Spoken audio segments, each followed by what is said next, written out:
Buenas tardes, hermanos, hermanas. En esta ocasión voy a compartir con ustedes un estudio bíblico al que puse por título Lo bueno y lo mejor.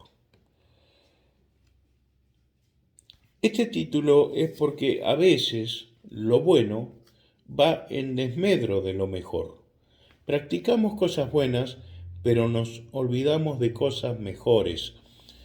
Por ejemplo, si nosotros vemos a alguien con necesidad, muchas veces oramos por la gente que tiene estas necesidades, pero tal vez no hacemos nada para poder ayudarles. Entonces, es bueno orar por las necesidades de los demás, pero sería mejor también hacer algo por esas necesidades. Entonces, lo bueno y lo mejor.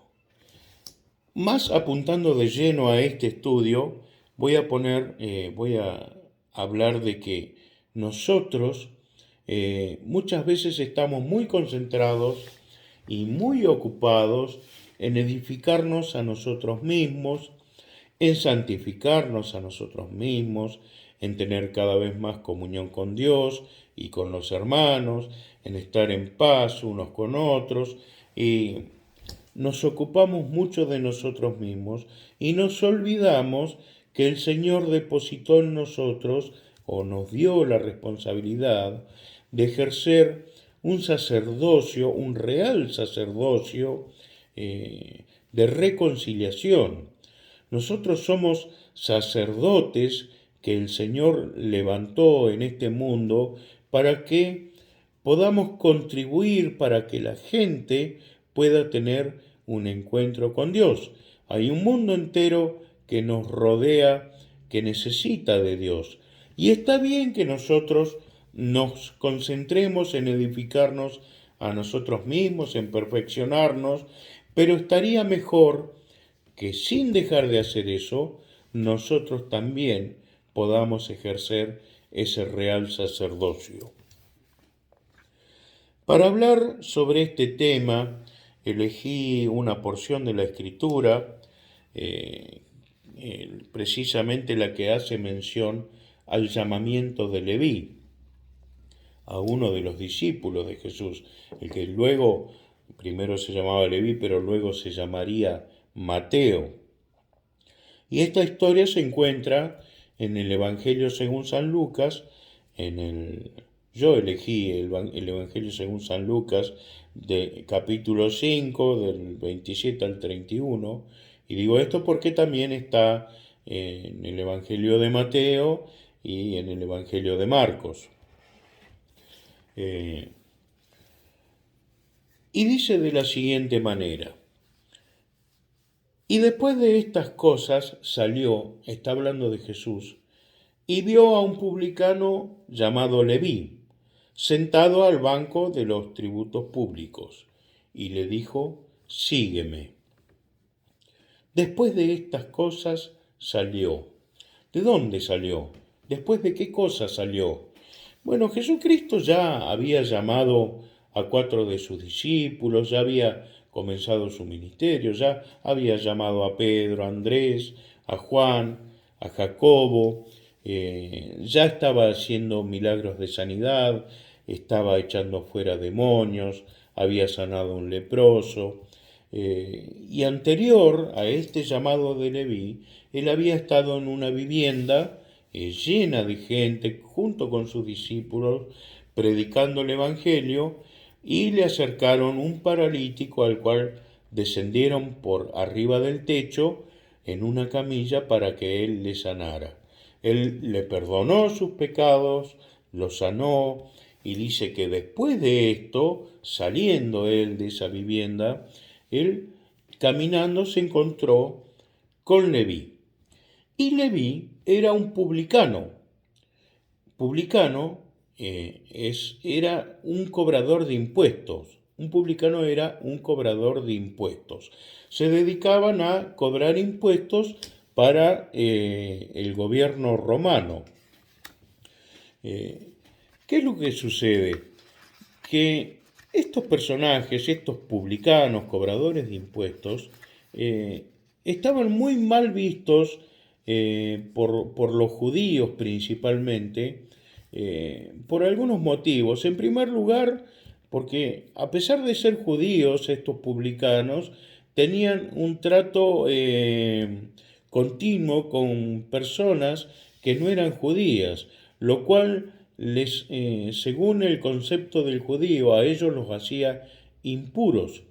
Pero ese no era el problema más grave por el cual eran despreciados y aborrecidos, sino que aparte de considerarlos ceremonialmente impuros, eran estafadores, porque cobraban de más. Tenían que cobrar impuestos por las carreteras, por los puentes, por los ríos, por distintas cosas, pero no cobraban lo que tenían que cobrar, sino que pedían de más. Y, y esto era un abuso, era una defraudación para la gente.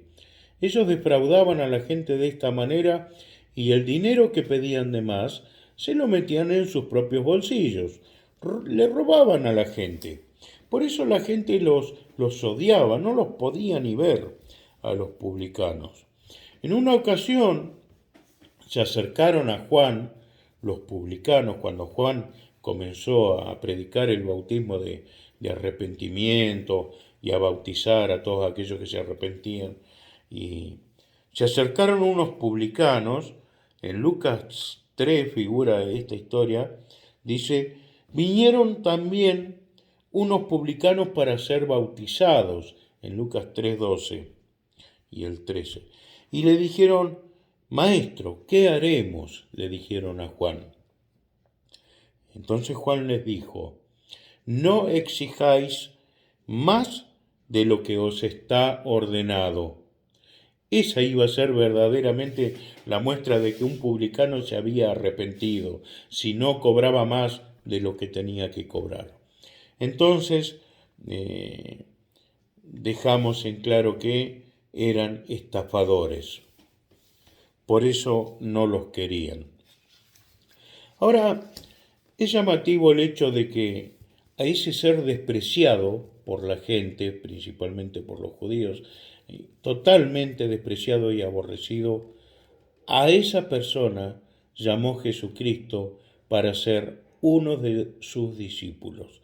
Lo que nos hace pensar y nos hace recordar y tener en cuenta que nosotros no fuimos llamados para ser salvos y no fuimos perdonados y llamados a ser parte, adoptados como hijos de Dios por nuestras propias virtudes o porque éramos personas buenas o porque éramos sabios o porque tuviésemos algo bueno en nosotros.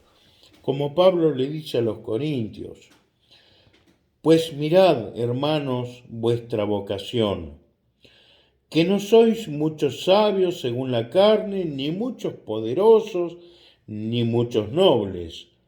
Ustedes no son, según la carne, nada interesante, en otras palabras, sino que lo necio del mundo escogió Dios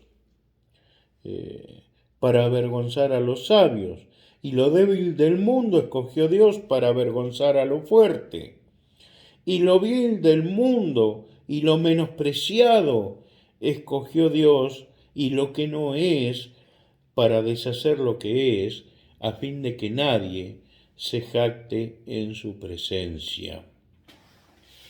Entonces, si el Señor nos llamó a nosotros, que posiblemente no teníamos nada o casi nada bueno para dar, casi nada bueno para aportarle al mundo, Él nos llamó, tuvo misericordia de nosotros, nosotros tenemos que mirar a la gente de la misma manera, como que aquellas personas por las cuales el mundo quizás no da nada por esas personas que son despreciadas por el mundo, precisamente son las personas a las que Dios ama y llama muchas veces, aunque Dios ama a todas las personas, pero no hay nadie para Dios que sea despreciable.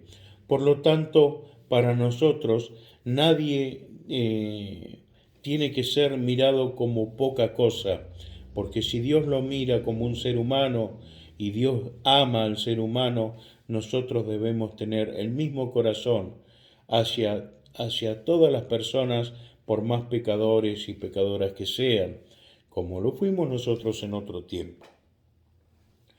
Entonces Jesucristo a este ser despreciado le dijo una palabra, una sola palabra. Le dijo, sígueme. Y dice que él dejándolo todo, le siguió. Fíjense, una palabra. Nosotros a veces en este querer hacer y cumplir con nuestra función de reconciliar a las personas con Dios, muchas veces intentamos convencer a las personas de acercarse a Cristo y tal vez los llenamos de palabras, le decimos infinidad de palabras y nunca logramos convencerlos. Pero Jesucristo utilizó una sola palabra para hablarle a Leví, simplemente le dijo, sígueme, y Leví dejó todo y le siguió.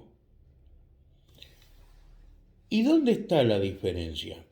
La diferencia está que muchas veces nosotros cuando queremos ganar a las personas con Cristo, usamos un montón de palabras, pero nos esforzamos con nuestra propia fuerza, intentamos hacer razonar, intentamos convencer carnalmente, con nuestras fuerzas humanas, a la persona. Pero si la palabra que se dijese fuese una palabra que venga de Dios, como fue la palabra de Jesucristo para Leví, sígueme, tendría su efecto. La profecía de Isaías, que dice lo siguiente en Isaías 55, 10 y 11, dice, porque como desciende de los cielos la lluvia y la nieve, y no vuelve allá, sino que riega la tierra, y la hace germinar y producir, y da semilla al que siembra, y pan al que come, así será mi palabra que sale de mi boca. No volverá a mí vacía, sino que hará lo que yo quiero, y será prosperada en aquello para que la envié. Cuando una palabra proviene de Dios, esa palabra tiene efecto, tiene positivo, esa palabra es prosperada. Y esta profecía se puede aplicar tranquilamente, y se aplica de hecho, a toda la revelación escrita, a toda la palabra escrita, pero también se puede aplicar a la palabra hablada, que es ungida por el poder del Espíritu Santo. En este caso fue Jesucristo mismo el que habló. Pero si nosotros, cuando vamos a hablarle a alguien acerca de Jesús, en lugar de ir con nuestras propias fuerzas, fuésemos en oración, pidiendo a Dios que el Señor nos dé palabra para predicar, que Él unja nuestras palabras con su Espíritu Santo, y una palabra del Espíritu Santo fluyera o fuese predicada a través de nosotros en el poder del Espíritu Santo, esa palabra sería efectiva. Produciría lo que tiene que producir en esa persona. Ahora bien, hay ocasiones en que la palabra proviene del Espíritu Santo y no se ve una respuesta inmediata. Bueno, hay veces que hay que esperar que la semilla dé su fruto, pero es indispensable que en esta función sacerdotal de reconciliar al mundo con Dios, nosotros, antes de predicar o antes de hablar con las personas con esta intención de que conozcan a Cristo, necesitamos orar para que el Espíritu Santo nos respalde.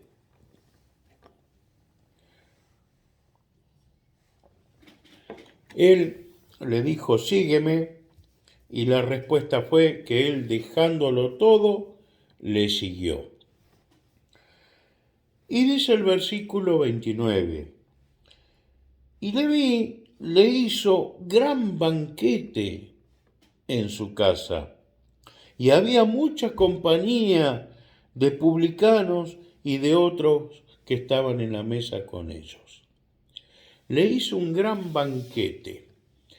Esto es un agasajo que hizo Leví a Jesucristo porque pudo experimentar ese encuentro con él.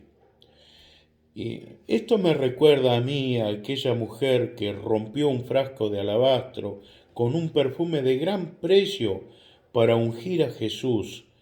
Porque sucede que cuando alguien recibe el perdón de Dios y cuando alguien puede experimentar la gracia divina, la paz que el Señor trae a su corazón, lo único que puede producir en nosotros es un tremendo agradecimiento.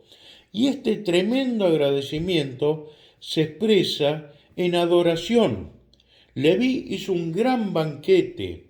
Esta mujer derramó un perfume de gran precio. Es con lo mejor que se adora al Señor y es una adoración espontánea que surge del corazón de todo aquel que recibe al Señor, porque experimenta la gran bendición de conocer a Jesucristo y de ser perdonado de sus pecados, de ser liberado, de ser amado por el Señor.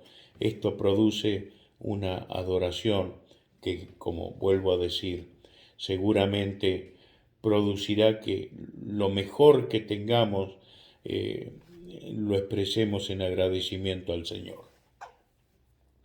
Dice que hizo un gran banquete y había mucha compañía de publicanos y de otros que estaban a la mesa con ellos. Una persona que conoce a Cristo seguramente va a querer compartir esa bendición con un montón de gente. Así lo hizo Leví. Entonces, estas cosas a nosotros son como parámetros que nos indican a nosotros, en primer lugar, cómo reacciona una persona que tiene realmente un encuentro con Cristo. Cuando una persona realmente tiene un encuentro con Cristo, por empezar, deja su vida de pecado.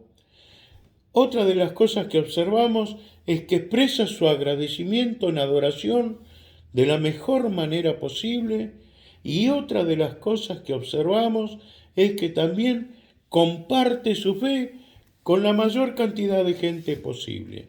Y nosotros lo hicimos cuando nosotros aceptamos al Señor o tuvimos ese encuentro. El tema sería que con el tiempo no hayamos descuidado esa gratitud, esa adoración y ese querer de compartir nuestra fe con los demás. Si es así, si es que acaso eso se ha enfriado, si nos hemos acostumbrado a la rutina, es tiempo de volver a practicar aquello que es lo mejor, de compartir nuestra fe. Y dice el versículo 30, y los escribas y los fariseos murmuraban contra los discípulos, diciendo, ¿por qué coméis y bebéis con publicanos y pecadores? Los fariseos. ¿Qué personaje los fariseos? Los fariseos eran personas, fue un grupo de judíos que surgió en el período intertestamentario entre el año 200 y la época de Cristo, y continuaron también después, unos años más, después de Jesucristo. Era una secta que surgió como una respuesta de los judíos ante un sincretismo cultural y religioso que hubo en ese entonces. Me explico. 200 años antes de Cristo, cuando los judíos comenzaron a juntarse con otras culturas, precisamente no solo con los romanos, sino también con los griegos, comenzaron a mezclarse las costumbres y las creencias. Entonces hubo un grupo de judíos que decidieron que debían concentrarse para salvaguardar la ley de Dios y aferrarse a la ley de Dios que había sido restablecida en la época de Esdras después del exilio babilónico. Entonces había que conservar esa ley, esas costumbres, seguir practicando esa ley. Pero hasta ahí iban bien los fariseos. Pero el problema de los fariseos es que a la ley le agregaron, le añadieron un montón de cosas más que según ellos habían heredado por tradición de los ancianos, de los antecesores de ellos. Y le agregaron a la ley un montón de costumbres y cuestiones que excedían la ley que Dios había dado en la Torá, en el Pentateuco. Y exigían del resto de los judíos que respetaran todas las tradiciones y todas las cosas que ellos enseñaban, pero ellos mismos no las respetaban. Por eso tuvieron muchos problemas con Jesucristo. Jesucristo los confrontó duramente muchas veces y los trató de hipócritas, porque ellos, dicen una parte, ataban cargas pesadas en las espaldas de la gente que ellos no querían llevar ni siquiera con un dedo. Ellos se preocupaban más por la apariencia que por la fe sincera de querer obedecer la ley, de esa pureza de obedecer la ley, lo cual expresaba en cierta manera la fe de los judíos, era la obediencia a la ley. Precisamente la fe se expresaba por medio de la obediencia. Pero ellos hacían más o le daban más atención a la apariencia, al ser vistos. A ellos les gustaba ser vistos orando en público, utilizando sus vestimentas, todo para que ellos vieran que ellos eran los representantes de Dios en ese entonces. Y es llamativo y es muy importante para el tema que estamos tocando ahora, la traducción de la palabra fariseo. La traducción de la palabra fariseo viene a significar los separados. Ellos se habían aislado, se habían concentrado y al mismo tiempo se habían aislado del resto de la gente y no se trataban con el resto de la gente para no contaminarse, según ellos. Los fariseos entonces significaban los separados. A tal punto menospreciaban y despreciaban a la gente que ellos tenían el concepto que todos aquellos que no fueran fariseos, inclusive los judíos que habían abandonado la pureza de la ley y se habían contaminado y que trataban con toda clase de gente, no como ellos, y los pecadores, todos aquellos que no eran judíos, estaban destinados por Dios, según un historiador de costumbres judías y del pensamiento judío de la época, estaban destinados para ser el combustible que iba a hacer arder el infierno. A tal punto despreciaban y aborrecían los fariseos al resto de la gente. Entonces, desde ese pensamiento, ellos murmuraban entre ellos y murmuraban contra los discípulos diciendo: ¿por qué coméis y bebéis con publicanos y pecadores. ¿Por qué se juntan con pecadores, con publicanos, que aparentemente para ellos eran más pecadores que los pecadores, porque les cobraban de más? Esta cuestión de separarse, de aislarse, esta actitud que tenían los fariseos, es una actitud que yo espero que no se apodere de nosotros como iglesia, que nosotros, por juntarnos entre nosotros, por edificarnos, compartir entre nosotros, que no nos lleve a nosotros esto a aislarnos de las personas que necesitan de Jesús. Porque es muy lindo compartir la comunión entre hermanos, y qué bien que nos sentimos, porque nosotros nos edificamos entre nosotros, hablamos un mismo lenguaje, como podemos decir, podemos hablar de Cristo y de las experiencias que tenemos de Cristo con total libertad entre nosotros, aquellos que hemos conocido al Señor, pero a veces es poco el tiempo que nosotros compartimos con aquellos que no tienen al Señor. Que Dios nos libre de concentrarnos en un grupo, que formemos algo así como esta palabra que está tan de moda hoy en día por causa de la pandemia en Argentina, que no seamos como una burbuja. Sabemos que acá en Argentina esta palabra de burbuja se ha popularizado, y que significa precisamente que es un grupo pequeño, concentrado, como un modo de prevenirnos del contagio de la pandemia esta del virus del COVID. Bueno, que nosotros no seamos como una burbuja, no estemos encapsulados en nuestra comunidad de fe, sino que cada uno de nosotros también piense que hay un mundo entero que necesita de Dios, que nos abramos, que podamos compartir, no solamente entre hermanos, sino también que podamos compartir nuestra vida y parte de nuestro tiempo con personas que no tienen al Señor.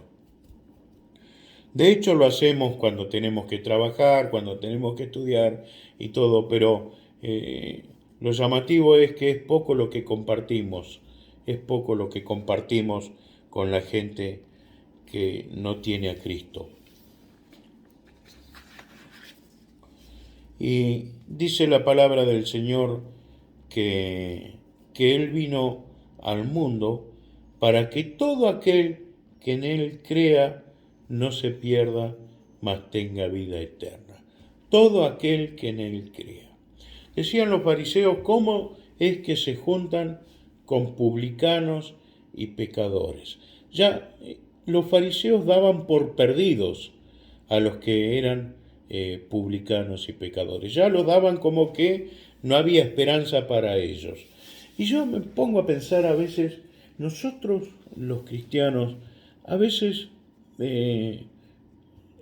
¿será que no tenemos en cierta manera un poco de esa actitud de que hay personas que directamente no les predicamos o no les hablamos del Señor porque pensamos que tal vez que ya para esas personas es como que no hay posibilidad de salvación? Digamos, inconscientemente le descalificamos para ser parte del reino de Dios. Esto pasa cuando nosotros pensamos, por ejemplo, en aquellos que practican el ocultismo. A veces no se les predica a las prostitutas, no se les predica a las personas que tienen diversas inclinaciones sexuales, no se comparte con ellos, no se come una comida con ellos porque es como que no nos queremos, digamos, mezclar con la gente en el mundo, pero el Señor nos manda a que prediquemos, que seamos sacerdotes. ¿Y cómo vamos a predicar si nosotros nos aislamos? De hecho, hay testimonios de toda clase de gente que se ha convertido al Señor. A veces no le predicamos a los ricos porque pensamos que los ricos nunca van a recibir el Evangelio. Sin embargo, hubieron ricos que fueron cristianos. O no le predicamos quizás a un sacerdote. Hay sacerdotes que se han convertido. Hay personas que pertenecen a otras religiones que también se han convertido y han aceptado a Cristo. Homosexuales, prostitutas, todo tipo de pecador, por todos murió el Señor. Y a todos nosotros tenemos que predicarles y todos merecen ser amados como personas, así como Dios les ama, tenemos que amarles nosotros. Respondiendo Jesús les dijo, los que están sanos no tienen necesidad de médico, sino los enfermos. Por eso, como con publicanos y pecadores, en otras palabras le dijo Jesucristo, porque los que están sanos no tienen necesidad de médico. Es donde está la necesidad, donde nosotros tenemos que estar. Claro, cuidándonos de no compartir aquellas cosas que a nosotros no nos convienen. Entonces, lo bueno es que nos edifiquemos y edifiquemos nuestra fe, nos santifiquemos, pero cuánto mejor es que nosotros compartamos el amor de Dios con el mundo. Esto me trae a mí a la memoria la parábola de la gran cena, me hace reflexionar cuando el Señor mandó a convidar para la cena y hubieron muchos que pusieron excusas, pero entonces le dijo al siervo que vaya, que busque a los cojos, los mancos, los ciegos, y el siervo fue y vinieron unos cuantos. Y el siervo dijo, pero todavía hay lugar, Señor, todavía hay lugar. Bueno, entonces vuelve de vuelta y vuelve a invitar y fuérzalos a entrar para que se llene mi casa. Fuérzalos a entrar, que se llene mi casa. Que nosotros en estos tiempos, digamos, seamos conscientes de que todavía hay lugar en la iglesia, hermanos, y el Señor todavía quiere y espera que todos procedan al arrepentimiento, que se llene mi casa, dice el Señor. Hasta acá la palabra de Dios, que Dios nos bendiga.